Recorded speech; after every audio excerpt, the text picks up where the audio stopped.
The Arab-Israeli conflict is presented in the media as a territorial dispute.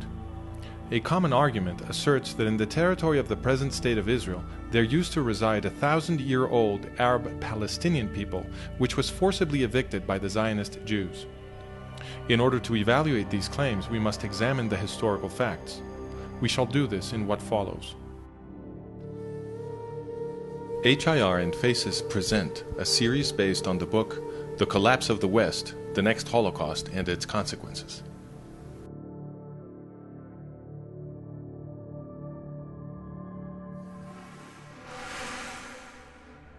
It was the Romans who, in the 2nd century of the Common Era, first used the name Syria Palestina for Jerusalem and surrounding areas. It was an incorrect usage.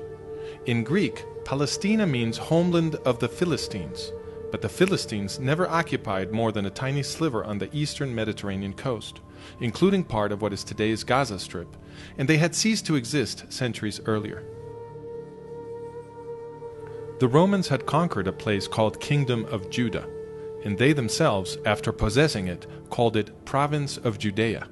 Both names mean homeland of the Jews. Why then did the Romans change the name to Syria Palestina? This is an important question. Jewish community and religion are organized around the Law of Moses, which, according to Exodus, was born in an Egyptian slave revolt. This explains why the Law of Moses denounces oppression and protects the poor. It also explains the preoccupations of the Roman military aristocracy. In those days, the Jews were a very large population distributed throughout the Mediterranean. The greatest worry of the Romans was that the popularity of the Law of Moses among the oppressed peoples of the empire might result in revolution. In order to avoid such an outcome, the empire launched enormous mass killings of Jews, remembered today as the First Jewish War, the Diaspora Revolt, and the Second Jewish War. According to historians, taken together and in proportional terms, the Romans killed perhaps more Jews than did Adolf Hitler. Once the genocide had been concluded, Emperor Hadrian, after destroying Jerusalem in the 2nd century, brought Greeks to settle it and forbade the entrance to Jews under pain of death. The city was renamed Aelia Capitolina and the area Syria Palestina.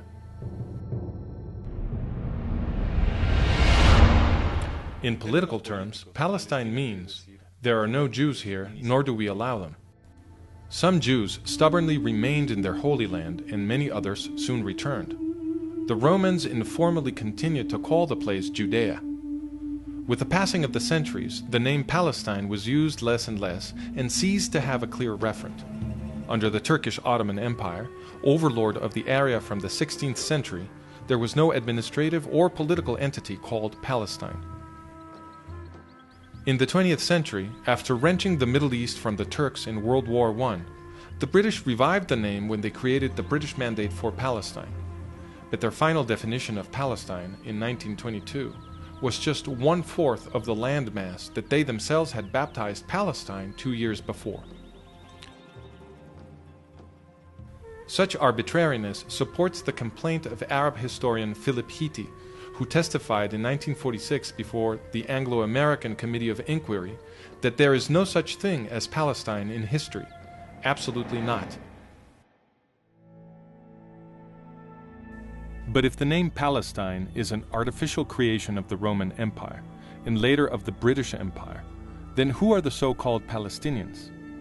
That question was answered by Zahir Muhsin, the chief of military operations of the Palestine Liberation Organization, or the PLO, now better known as the Palestinian Authority. In an interview with Dutch magazine Trouw, Muhsin explained, "We are all part of one people, the Arab nation. We are one people. Just for political reasons, we carefully underwrite our Palestinian identity. Because it is of national interest for the Arabs to advocate the existence of Palestinians to balance Zionism. Yes, the existence of a separate Palestinian identity exists only for tactical reasons.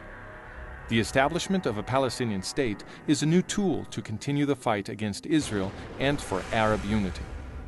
Why does Muhsin say, "a new tool to continue the fight against Israel"? In war after war, the combined efforts of several Arab Muslim states were defeated by tiny Israel, again and again. So a new tool was needed, a political warfare strategy that combined terrorism with diplomacy to achieve what open warfare could not. But is Zahir Muhsin saying that a Palestinian people with a presumed right to the land of the Jewish state was simply invented? The PLO charters appear to confirm this. In its first charter, dated 1964, the PLO defined Palestine in Article 2 with its boundaries at the time of the British Mandate. This is a reference to the second arbitrary definition of the British from 1922. How can a 20th century foreign colonial power arbitrarily define the boundaries of the supposedly ancestral land of the Palestinians? But in truth, the PLO did not even really adopt the British definition. In Article 24, the PLO explicitly asserted that Judea, Samaria, and Gaza, the territories which it now claims for its desired state, were not Palestinian. Article 24. This organization does not exercise any territorial sovereignty over the West Bank, Judea and Samaria, in the Hashemite Kingdom of Jordan or on the Gaza Strip. In 1968, the PLO rewrote its charter. This time, the definition of Palestine did not exclude Gaza, Judea, and Samaria, so the PLO was now claiming these territories. What explains the change? In 1964, when the PLO wrote its first charter, Egypt was illegally occupying Gaza, and Jordan was illegally occupying Judea and Samaria. But then the Arab states provoked the War of 1967, or Six-Day War, in which the Israelis captured the territories of Gaza, Judea, and Samaria, among others. It was after this that the PLO rewrote its constitution in 1968, this time including Gaza, Judea, and Samaria in its definition of Palestine. The borders of Palestine are therefore flexible and are redrawn to surround exactly the territory which Israel controls. In other words, the borders of Palestine are chosen merely so that it can be used as a tool to continue the fight against Israel. But if Palestine is a recent invention, and the same goes for the Palestinian identity, then where do the Arab Muslims now calling themselves Palestinian come from? Today, about 8 million people live in Israel. But the most reliable estimate about the 19th century puts the population of this area at 300,000. It was practically empty. And that is how 19th century travelers described it. For example, in the mid-19th century, the British consul complained that the area was empty of inhabitants. When Mark Twain visited, he remarked that in the Jezreel Valley there wasn't a single village to be found for 30 miles all around. And a visiting French author, Pierre Loti, wrote that cities and palaces had turned to dust. In a historical study, Karl Hermann Voss explained all this as a result of the Arab-Muslim conquest. In the 12.5 centuries between the Arab conquest in the 7th century and the beginnings of the Jewish return in the 1880s, Palestine was laid waste. Its ancient canal and irrigation systems were destroyed, and the wondrous fertility of which the Bible spoke vanished into desert and desolation. Under the Ottoman Empire of the Turks, the policy of desfoliation continued. The hillsides were denuded of trees and the valleys robbed of their topsoil. And the few people who lived there, who were they? A majority were Muslim, but they were divided by various identities, some of them violently opposed to each other, and none of them Palestinian. There were also small Jewish communities in the large settlements and in the villages of Galilee, and also large populations in Jerusalem, Hebron, Safed, and Tiberias. In Jerusalem, in fact, the Jews were a majority. A document from the British Consulate dated 1859 states, "The Muslims of Jerusalem do not exceed a fourth of the entire population." In 1878, 2 years before the Zionist migrations began, the Ottoman Sultan launched a resettlement policy to bring foreign Muslims, mainly Circassians and Algerians.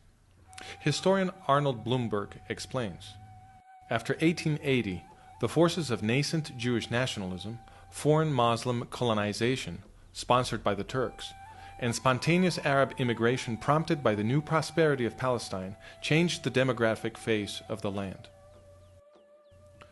Given that starting in 1878, enormous waves of Muslim immigration began arriving in what was essentially an empty territory, it is obvious that the vast majority of those now calling themselves Palestinian do not have thousand-year-old roots in the place. This is confirmed by the UN's behavior, for it has defined a Palestinian refugee as any non-Jew who left during the War of 1948 and whose family had been residing in the area even just 2 years before then.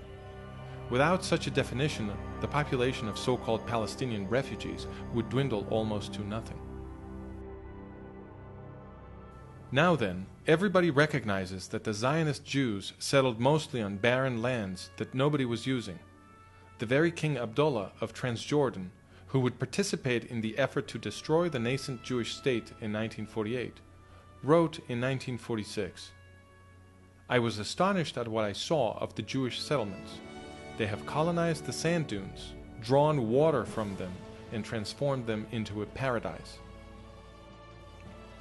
The Jewish recovery of the land produced an economic explosion that attracted many Arabs from neighboring countries looking for a better life, and they fattened the numbers of those who would later call themselves Palestinians.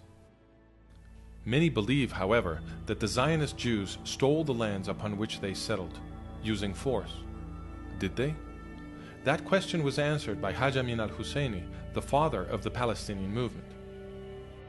In 1936, Husseini, Mufti of Jerusalem, launched his fourth great terrorist assault against the Jews of British Mandate Palestine. He called it the Arab Revolt. This violence lasted until 1939. In 1937, the British government sent a team to investigate, headed by Lord Peel. His mission was to establish what was happening and why. He called Husseini as witness. Sir Laurie Hammond asked Husseini whether the problem was that Jews had taken Arab lands by force. Husseini replied, "In most cases the lands were acquired. I mean forcibly acquired, compulsory acquisition, as land would be acquired for public purposes. No, it wasn't. Not taken by compulsory acquisition? No. But these lands amounting to some 700,000 dunams were actually sold? Yes, they were sold, but the country was placed in such conditions as would facilitate such purchases." "I don't quite understand what you mean by that. They were sold. Who sold them?" "Landowners." "Arabs?" "In most cases, they were Arabs." "Was any compulsion put on them to sell? If so, by whom?"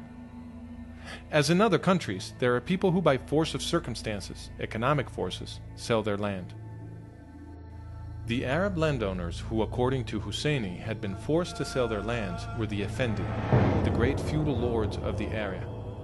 They did whatever they liked. Nobody forced them to sell. And they had sold their least productive lands at very high prices. In fact, Husseini's own family, among the largest Effendi landowners, was doing a brisk business with these sales. The Husseinis first would threaten the small landowners with death if they dared commit the so-called national crime of selling land to Jews. Then they would buy these plots at fire sale prices, consolidate them, and resell them at extortionate prices to the Zionist Jews. Historian Nathan Weinstock explains, "In other words, hyper-nationalist propaganda became a lucrative industry, indeed even an American-style racket, for the Arab gentry." To conclude, it is false to say that a 1,000-year-old Palestinian people had its ancestral land taken by force by the Zionist Jews. First, because there was no such Palestinian people in the land, and second, because the Zionist Jews bought their lands from willing Arab landowners at prices well above the usual market rate. To see the documentation that supports the statements in this video, visit The Collapse of the West, The Next Holocaust and Its Consequences, Part 1, Chapter 1. It is often said that Islam is the religion of peace, and that the Palestinian movement is secular. Are these claims true? That will be the topic of our next video.